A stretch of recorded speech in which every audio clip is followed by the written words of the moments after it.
오늘의 말씀은 빌립보서 3장 14절에서 16절까지의 말씀입니다.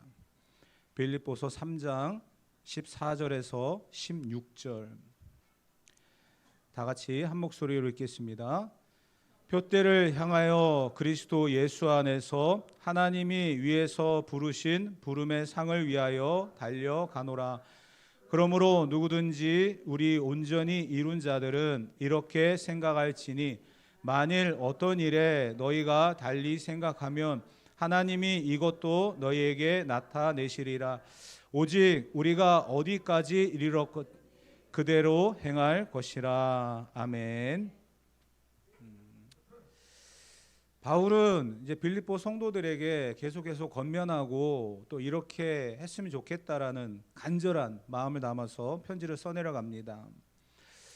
오늘 본문에서는 달려간다라고 하는 그런 표현을 쓰고 있습니다. 달려간다. 여러분 달리기를 해보신 적 있습니까? 달리기 하면 뭐 기록을 이야기하고 기록을 이야기할 땐 반드시 결승점이 있어야 되죠. 달려갈 때에 한눈을 팔아서도 안 되죠. 목표 지점을 정해놨으면 그 꼬린 지점을 향해서 열심히 달려가야 됩니다. 근데 바울은요, 달려간다라고 하는 표현을 쓰면서 이전에 지난 시간에 말씀해 드렸던 것처럼 주님 내가 여기 있습니다.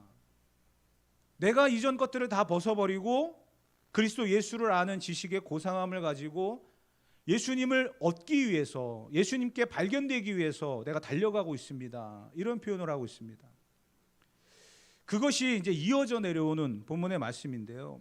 지난 시간에 끝부분에 있었던 12절 말씀, 본문 12절 말씀을 다시 한번 읽어보도록 하겠습니다. 내가 이미 얻었다함도 아니요 온전히 이루었다함도 아니라 오직 내가 그리스도 예수께 잡힌 바 된 그것을 잡으려고 달려가노라. 아멘. 지금 달려가는 인생, 그것이 바로 바울이라는 거예요. 예수님께 발견되기 위해서 내가 여기 있습니다. 근데 여러분 달려가면서 이것저것 다 짊어지고 갈 수 있습니까? 여러분이 보시는 그 운동선수들 보면, 육상선수들 보면 어떻습니까? 민망할 정도로 굉장히 가벼운 옷들을 입고 달리잖아요. 근데 거기에 뭐 완전군장을 하듯이 40kg 배낭을 메고 그러면서 달려간다고 생각해 보십시오. 얼마나 힘들겠습니까? 기록도 안 나오겠죠. 가볍고 편안한 그런 복장으로 달려가기 때문에 열심히 달려갈 수 있는 거예요. 마찬가지로 바울은 그래서 지난 시간에 말씀드렸던 것처럼 모든 것을 다 버렸다라고 이야기하잖아요. 그러면서 달려가는, 온 힘을 다해서 달려가는 그러한 모습이 바로 바울이라는 겁니다. 그런데 달려갈 때 분명히 달려가는 데는 이유가 있겠죠. 목적지도 없이 달려가는 그런 사람이 있겠습니까? 어제도 이제 집을 가면서 이 골목에 아이들이 이제 막 뛰어다니다가 앞에 한 서너 명의 무리가 막 달려가더라고요. 근데 뒤에 있는 애는 달리기 싫은 거예요. 근데 그 아이가 앞에 가고 있는 친구들을 부르는데 딱 한마디 하더라고요. 내가 5,000원 줄 테니까 나한테 와 그러더라고요. 그러니까 오더라고요. 야, 무서운 이야기더라고요. 5,000원 줄 테니까 와 그러니까 그렇게 열심히 뛰어가던 애들이 와요. 근데 안 줬어요. 뻥이야 그러면서 이제 거짓말이야 그러면서 안 주더라고요. 근데도 그 말을 듣고 그 아이들이 달려오더라고요. 분명히 달려가는 데에는요 목표 지점이 있고 그 목표 지점을 통과하게 되어지면 뭔가가 있다는 겁니다. 14절 말씀 다 같이 한번 읽어봅시다. 표대를 향하여 그리스도 예수 안에서 하나님이 위에서 부르신 부름의 상을 위하여 달려가노라. 아멘. 상이 있다는 거예요. 상이 있다는 거예요. 그 부름의 상을 위해서 우리가 달려가야 된다라고 이야기하고 있습니다. 그런데 이 상이 어떤 상인가? 이 상을 받기 위해서 바울은 그 목표 지점을 달려가기 위해서 다 버려야 된다라고 지난 시간에 말씀드렸죠. 그래서 지난 시간에 마지막 13절에 이런 이야기를 썼습니다. 13절 말씀을 다 같이 한번 읽어보도록 합시다. 형제들아 나는 아직 내가 잡은 줄로 여기지 아니하고 오직 한 일 즉 뒤에 있는 것은 잊어버리고 앞에 있는 것을 잡으려고.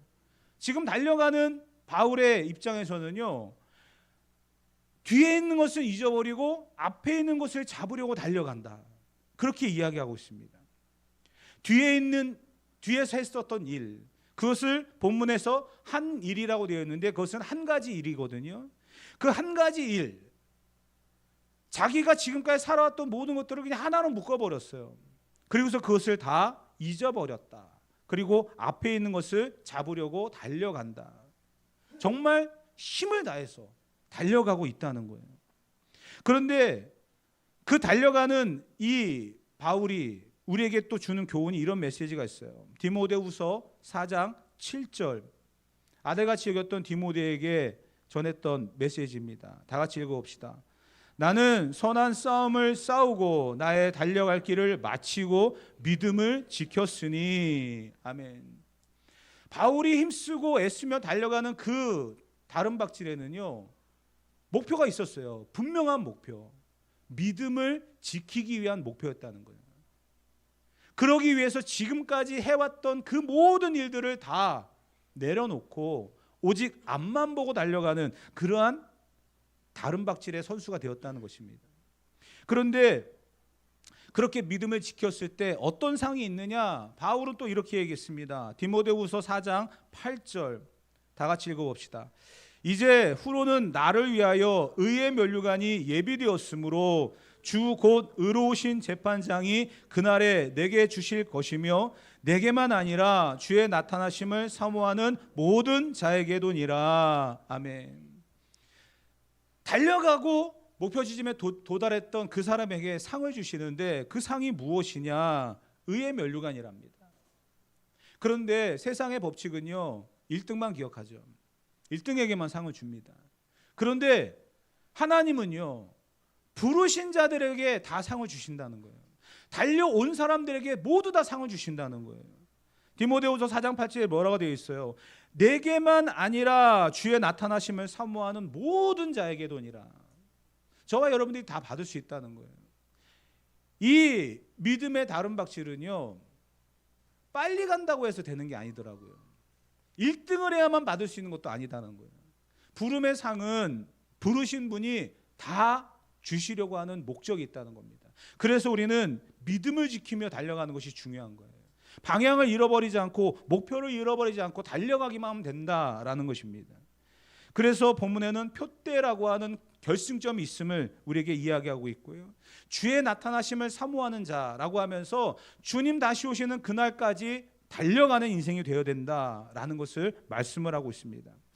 부름의 상, 의의 면류관을 우리에게 주시는 그날까지, 주님 다시 오시는 그때까지 우리는 열심히 달려가는 믿음의 선한 싸움을 싸워갈 수 있는 저와 여러분 되어지기를 주님의 이름으로 축복합니다. 그러기 위해서 버려야 될 것들이 있음을 지난 시간에 말씀을 드렸죠. 완전 군장을 하고서 달릴 수는 없습니다.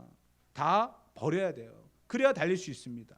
그러한 내용들을 이제 본문에 바울이 기록을 하고 있는데요.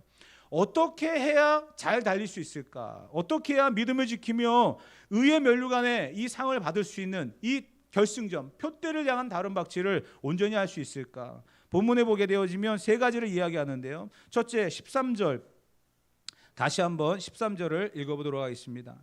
형제들아, 나는 아직 내가 잡은 줄로 여기지 아니하고 오직 한 일, 즉 뒤에 있는 것은 잊어버리고 앞에 있는 것을 잡으려고. 아멘. 먼저 기억해야 될 것이 무엇이냐면 뒤에 있는 것을 잊어버려야 된다는 거예요. 바울도 이야기했지 않습니까? 디모데후서에서 뭐라고 얘기했어요? 지금까지 한 일, 내가 다 내려버렸다. 버리는 작업이 필요하다는 거예요. 지난 시간에 바울은 뭘 버렸습니까? 육체를 신뢰하지 않는다라고 하면서 자기가 할례받았던 거, 이스라엘 사람 중에 이스라엘 사람이라는 거, 베냐민 지파였다는 거, 또 히브리인 중에 히브리였다는 거, 바리새인이고 열심으로는 교회를 핍박했고 율법의 의로는 흠이 없는 완전한 사람이라는 것을 이야기했습니다. 그런데 이것조차 다 버렸다는 거예요. 지난날의 일들을 배경 삼아 살아가는 사람들이 있습니다. 그러나 그것이 내게 유익이 되지 않는다고 한다면 과감하게 버릴 수 있는 용기도 필요합니다. 우리는 예전에 그 성취감에 빠져서 옛날에는 이랬고 옛날에는 좋았다라고 하면서 그 성취감에 빠져서 미래를 못 보는 그러한 사람들도 많이 보게 되어집니다. 그래서 이사야 65장 17절에 보게 되어지면 이런 말씀을 기록했어요. 다 같이 읽어봅시다. 보라, 내가 새 하늘과 새 땅을 창조하나니 이전 것은 기억되거나 마음에 생각나지 아니할 것이라. 아멘. 분명하게 잊어버려야 될 것이 있다는 겁니다. 잊어버려야 될 것들. 잊지 아니하면 우리가 성장하지 못한다라는 거예요. 다른 박질도 할 수 없다는 거예요. 그거에 묶여 있다는 거죠. 그래서 잊어버려야 될 것들을 잊어버리는 것도 은혜입니다. 그런데 잊지 말아야 될 것도 있다는 거예요. 과거에 내가 가지고 있었던 것 중에서 잊지 말아야 될 것도 있는데 그게 무엇이냐? 신명기 5장 15절 말씀 다 같이 한번 읽어봅시다. 너는 기억하라. 내가 애굽 땅에서 종이 되었더니 내 하나님 여호와가 강한 손과 편팔로 거기서 너를 인도하여 내었나니. 아멘. 기억도 해야 돼요. 그게 뭡니까? 하나님의 은혜와 사랑이죠. 내가 잊어야 될 것들은 분명히 있습니다. 근데 잊지 말아야 될 것도 있다라는 거죠.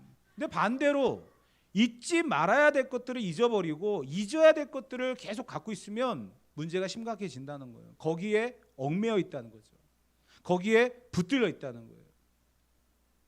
그렇기 때문에 우리는 잊어야 될 것들을 다 잊고 버려야 될 것들을 버리고 잊지 말아야 될 것들을 가슴에 품으면서 그 사랑과 은혜에 우리는 살아가면서 달려가는 그런 인생이 되어야 될 줄 믿습니다. 또한 13절과 14절 이어서 한번 읽어볼 텐데요. 읽어봅시다. 13절과 14절. 형제들아, 나는 아직 내가 잡은 줄로 여기지 아니하고 오직 한 일, 즉 뒤에 있는 것은 잊어버리고 앞에 있는 것을 잡으려고 표대를 향하여 그리스도 예수 안에서 하나님이 위에서 부르신 부름의 상을 위하여 달려가노라. 아멘. 지난날의 과거에서 잊어야 될 것들은 잊고 잊지 말아야 될 것들을 잊지 않고 달려가는 그런 삶을 살아야 될 것이며, 두 번째로는요, 앞에 있는 것을 잡으려고 달려가야 된다는 거예요. 앞에 있는 것을. 앞에 있는 게 뭡니까? 미래죠. 그리고 성경적으로 표현한다고 한다면 하나님의 꿈입니다. 우리가 앞에 있는 것을 잡으려고 달려가는 그런 인생이 돼야 된다는 겁니다. 하나님의 꿈, 하나님의 비전, 그것을 잡고 달려가는 인생이 될 때 그 다른 박질이 헛되지가 않다는 거예요. 경주마에게 안대를 씌웁니다. 앞만 보게 합니다. 앞만 보고 달려가야 돼요. 옆에를 보면 안 된다는 거예요. 또 우리가 예전에 보았던 그 만화나 이런 거 보면은 움직이지 않은 동물을 움직이게 하는 방법을 그 앞에다 먹이를 낚싯대에다 걸어가지고서 앞에다 걸어놓고 그것만 쫓으며 달려가게끔 만드는 그런 것도 보잖아요. 뭔가 앞에 무엇이 있다라고 하는 것은 달려갈 수 있는 방향성을 제시해 주시는 거거든요. 미래가 있고 비전이 있다는 거, 그것을 우리는 볼 수 있어야만 합니다. 꿈은 사람이 꾸고 사람이 이루는 게 아니더라고요. 하나님이 그 꿈을 주시고요, 그 꿈을 이루어 가시더랍니다. 요셉이라고 하는 사람의 이야기를 너무나 잘 알고 계시지 않습니까? 형들의 미움을 받을 정도로 요셉은 아버지의 사랑을 독차지했습니다. 그러나 그 형들의 미움을 극대화시켰던 것은 그가 꿈을 이야기했을 때죠. 근데 그 꿈을 자기가 꿨습니까? 아니잖아요. 하나님이 그에게 꿈을 주셨어요.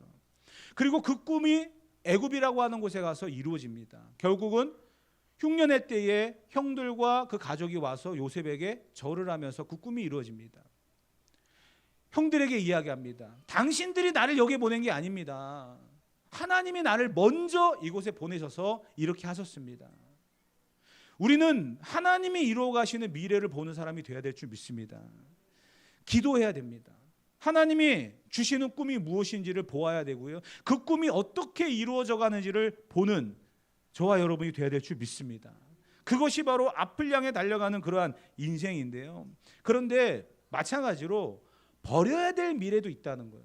내가 성취하고 잡아야 될 미래는 하나님이 주시는 꿈, 하나님의 비전입니다. 그런데 버려야 될 미래가 있어요. 그게 뭘까요? 그것은 염려라고 하는 겁니다. 우리가 이 염려에 사로잡혀 있을 때, 염려라고 하는 뜻이 이런 거래요. 일어나지도 않은 일을 미리 생각해서 근심한다. 이게 염려랍니다. 제가 잘 쓰는 단어 중에 이런 단어가 있었어요. 가불하지 말라고, 땡겨오지 말라고. 일어나지도 않을 일에 대해서 미리 겁을 먹고 땡겨오는 거예요. 이런 일이 생길 것이다, 이렇게 될 것이다, 그러면서 주저앉는 그런 인생들을 얼마나 많이 보았는지. 사랑하는 성도 여러분, 우리는 분명히 염려라고 하는 내일 일에 대해서 주저하는 인생이 아니라 달려가는 인생이 되어야 될 줄 믿습니다. 마태복음 6장 34절 다 같이 한번 읽어보도록 합시다. 그러므로 내일 일을 위하여 염려하지 말라. 내일 일은 내일 염려할 것이요 한날 괴로움은 그날에 족하니라. 아멘. 내일 일은 내일에 맡기십시오. 그것이 우리가 미래를 향해서 버려야 될 첫 번째 모습이고요. 두 번째는요, 인간의 꿈이에요. 사실 여러분들이 어떤 꿈을 갖고 계시는지 모르겠지만 인간의 꿈은 욕심으로 가득 찰 때가 굉장히 많이 있습니다. 지난번에도 제가 그런 말씀 한번 드렸었죠. 어느 목사님이 은퇴하고 어떻게 살고 어떻게 하고 뭐 여행도 다니고 뭐 취미생활도 하고 막 이런 계획들을 다 세웠어요. 그리고 그걸 친구들에게 이야기를 했어요. 그리고 나 그 다음날 돌아가셨어요. 그 이야기를 들었던 많은 목사님들이 내린 결론, 하나님이 결제를 안 하셨다.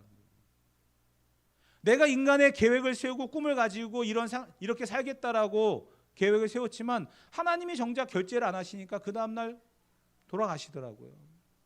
누가복음 12장에 보게 되어지면 부자에 대한 이야기가 등장을 하는데, 그 부자가 수확이 점점 늘어나니까 창고를 짓기 시작했습니다.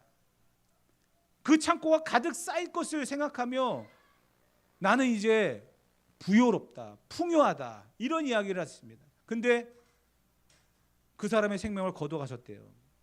그러면 그가 해놨던 모든 것들이 다 누구 것이 되겠느냐. 예수님이 그렇게 말씀하셨습니다. 분명하게 내가 꾸는 꿈도 있어야 되지만 그 꿈이 어떻게 우리 인생에 자리매김을 하고 나에게 영향을 주는가, 우리는 그것을 심각하게 생각해 보아야 되고요. 하나님의 꿈이 무엇인지를 먼저 볼 수 있는 그러한 역사가 일어나야 될 줄 믿습니다. 야고보서 4장 15절에서 16절 다 같이 읽어봅시다. 너희가 도리어 말하기를 주의 뜻이면 우리가 살기도 하고 이것저것을 하리라 할 것이거늘 이제 너희가 허탄한 자랑을 하리니 이러한 자랑은 다 악한 것이니라. 아멘. 모든 것이 아버지의 뜻이면 할 수 있습니다. 그리고 반드시 이루어집니다. 믿음의 자랑은 헛되지 않습니다. 그러나 인생의 자랑은요, 결국은 스스로를 좀먹고 넘어뜨리는 그러한 결과를 만들 것입니다. 우리의 미래에 대해서 염려를 내려놓고 내 꿈이 아닌 하나님의 꿈이 이루어지길 위하여 우리를 헌신하며 또 그 가운데서 믿음의 결과들을 자랑할 수 있는 우리 모두가 되어지기를 주님의 이름으로 축복합니다. 마지막으로 부름의 상을 위해 달려가야 될 인생이 힘써야 될 게 무엇일까? 16절 말씀 다 같이 한번 읽어보도록 합시다. 오직 우리가 어디까지 이르렀던지 그대로 행할 것이라. 아멘. 지금 내가 어디에 있는지 살펴볼 수 있어야 되고요. 그것이 지금 과거에 묶여 있는지 아니면 미래에만 집중하고 있는지 우리 현실을 일단 돌아봐야 됩니다. 그런데 그것보다 더 중요한 것은요, 그대로 행하는 게 중요하다는 거예요. 그게 뭐냐면 지금 오늘 최선을 다하는 삶을 살아가야 된다는 겁니다. 과거에 연연해서 내가 왕년에 이랬어, 내가 예전에는 이랬어 라고 하면서 묶여있는 사람 성장하지 않습니다. 미래만 바라보면서 살아가는 사람 미련합니다. 사과나무에서 사과가 떨어지기를 기다리며 입을 벌리고 누워있으면요, 언젠가는 떨어지겠죠. 근데 안 떨어질 수도 있어요. 올라가서 따야죠. 지금 최선을 다하는 사람이 부름의 상을 위해서 달려가는 인생이 될 줄 믿습니다. 그것이 오늘 저와 여러분들의 삶이 되어야 된다는 거예요. 그런데 본문에 그대로 행할 것이라 라고 되어 있습니다. 그대로. 이 그대로라고 하는 말의 원뜻은요, 기준이 된다라는 이야기예요. 그러니까 오늘의 삶이 기준이 돼야 된다는 거예요. 과거의 삶이 아니라 미래의 삶이 아니라 오늘의 삶이 기준이 돼야 달려갈 수 있다는 겁니다. 여러분들은 어떠한 기준을 가지고 살아가고 계십니까? 요한복음 14장 6절에 보게 되어지면 예수님은 이러한 기준을 제시하셨습니다. 다 같이 읽어봅시다. 내가 곧 길이요 진리요 생명이니 나로 말미암지 않고는 아버지께로 올 자가 없느니라. 아멘. 예수님은 기준을 제시하셨어요. 내가 곧 길이요 진리요 생명이니. 예수님은 이러한 기준을 말씀하실 수 있는 분이었습니다. 그리고 나서 사도 바울은 이 예수님의 기준을 그대로 순종하며 살았습니다. 그래서 사도 바울도 이런 이야기를 할 수 있어요. 고린도전서 11장 1절 다 같이 읽어봅시다. 내가 그리스도를 본받은 것 같이 너희는 나를 본받으라. 아멘. 이 말은요, 예수님이 우리의 기준이 되셨던 것처럼 나는 그 기준대로 살아갔다. 그러니까 너희도 내가 지금까지 살아왔던 그 모든 모습들을 보면서 내가 기준으로 삼았던 것들을 따라갔으면 좋겠다, 이 이야기거든요. 사실 기준이 된다는 것은요 쉽지만은 않습니다. 여러분들이 부모로서 자녀들에게 기준이 잘 되고 계십니까? 참 저도 아버지에 대한 상처가 그렇게 있다고 말씀을 드렸잖아요. 이렇게 크진 않지만 그래도 아버지에 대한 이미지가 그렇게 썩 좋지는 않거든요. 근데 그렇다고 해서 아버지가 저에게 뭐 험하게 하셨거나 그러지 않습니다. 그래서 저도 나름대로 좋은 아버지가 되보려고 기준을, 인생은 이렇게 사는 것이다 라고 멋있게 자녀들에게 말할 수 있을 만큼의 그런 아버지가 되어보려고 했지만 쉽지 않더라고요. 이 앞에 서 있는 목사로서 여러분 그 기준을 제시하려고 여러분들에게 많은 것을 보여주고 말하고 있지만 사실 그 부분도 참 힘듭니다. 어느 기준으로 살아갈 것인가, 어떻게 기준을 제시할 것인가, 참 그 부분이 쉽지 않은데 예수님은 내가 곧 길이요 진리요 생명이라 말했고, 바울은 내가 예수님을 본받은 것 같이 너희는 나를 본받는 자가 되라. 현재에 충성하며 살았기 때문에 이런 말을 할 수 있는 거거든요. 과거에 갇혀 있다고 한다면요 이런 말 할 수 없습니다. 미래만 쫓아갔다고 한다면 이런 말 할 수 없습니다. 지금 최선을 다하고 헌신하고 충성된 삶을 살았기 때문에 이런 말을 할 수 있는 거예요. 예수님은 우리에게 세상의 빛과 소금이 되라고 말했습니다. 세상 속에서, 교회 안에서가 아니에요. 세상 속에서요. 그런데 빛과 소금이 되어지는 게 뭐 어떤 의미일까요? 빛이 필요한 곳에 빛이 되라는 거예요. 소금이 필요한 곳에 소금이 되라는 거거든요. 기준을 제시하라는 거예요. 그리스도인으로서의 기준이 되지 아니하면 안 된다. 그래서 성도는요 게으를 수 없는 거예요. 부지런해야 됩니다. 바빠야 됩니다. 그게 성도들이 표대를 향해 달려가는 부르심의 상을 받기에 합당한 그런 삶이 될 줄 믿습니다. 그래서 고린도후서 6장 2절 다 같이 읽어봅시다. 보라 지금은 은혜 받을 만한 때요, 보라 지금은 구원의 날이로다. 아멘. 지금에 대한 이야기를 하고 있는 거예요. 지금. 예전에 받은 은혜가 중요한 게 아니고요, 지금 받은 은혜가 중요하고요. 지금 내가 구원에 합당한 삶을 살아가고 있는가, 그게 중요하다는 것을 성경은 강조하고 있습니다. 그러면서 우리가 어떠한 열매를 맺어야 될 것인가, 히브리서 3장 13절 다 같이 읽어봅시다. 오직 오늘이라 일컫는 동안에 매일 피차 권면하라. 아멘. 서로에게 힘이 되어지고 서로를 의지할 수 있는 그러한 관계, 오직 오늘이라 일컫는 동안에, 내일이 아니에요. 예전에 했던 것도 아니에요. 앞으로 할 것도 아니라 지금 해야 된다는 거예요. 지금. 그것이 오늘 저와 여러분들의 부름의 상을 위해 달려가야 될 그러한 목적이고 방향이고 삶의 모습인 줄 믿습니다. 그렇게 우리가 살아갈 때 주님은 우리에게 의의 면류관이라고 하는 이 상을 주신다라고 말씀을 했습니다. 그런데 문제는 뭐냐? 아직까지 우리가 목표 지점에 도달하지 못했다는 거죠. 13절 상반절에 보게 되어지면 이런 말씀이 기록되어 있습니다. 형제들아 나는 아직 내가 잡은 줄로 여기지 아니하고, 아직 못 잡았어요. 아직 도착하지 못했어요. 그렇기 때문에 달려가는 거죠. 바울도 달려가고 있는 거예요. 바울이 이미 결승점에 도착을 해서 상을 받았다라고 한다면 이야기는 또 다르겠었겠죠. 그런데 바울도 우리가 똑같은 인생을 살아갔던 사람이기 때문에 달려가고 있다는 거예요. 그러면서 빌립보서 2장 12절에 이런 말씀을 이야기했습니다. 다 같이 읽어봅시다. 두렵고 떨림으로 너희 구원을 이루라. 아멘. 부름의 상을 위해 달려갈 오늘의 최선을 다하며 살아가야 될 우리들의 방향은요, 두렵고 떨림으로 구원을 이루어가야 될 모습인 줄 믿습니다. 표대를 향해 달려갈 그리스도인, 바울이 예수 그리스도를 본받은 것처럼 너희는 나를 본받으라 말하는, 내가 곧 길이요 진리요 생명이라 말하면서 기준을 제시했던 예수님, 그 예수님은 빌립보서 2장에 어떠셨습니까? 하나님과 동등됨을 취할 것을 여기지 아니하고 자기를 비워 종의 형체를 가지시고 사람의 모양으로 이 땅에 오셔서 죽기까지 복종하셨습니다. 그게 십자가였습니다. 십자가는 과거가 아닙니다. 십자가는 미래도 아니었습니다. 십자가는 오늘 죽음이었습니다. 그래서 그 십자가를 믿는 자들이 멸망치 않고 영생을 얻는 것입니다. 저와 여러분들이 과거에 연연하지 않고 또 미래에 허황된 것을 꿈꾸며 오늘 주저앉아 있는 것이 아니라 하나님이 주신 꿈과 비전을 바라보면서 부름의 상을 위해 달려갈 수 있는 그런 인생이 되어지길 바라겠고요. 그 길에 응원하시고 힘을 주셔서 끝까지 완주할 수 있도록 도우시는 하나님의 계심을 우리가 잊지 않으면서 이 달려감을 끝까지 완주할 수 있는 저와 여러분 되어지기를 주님의 이름으로 축복합니다.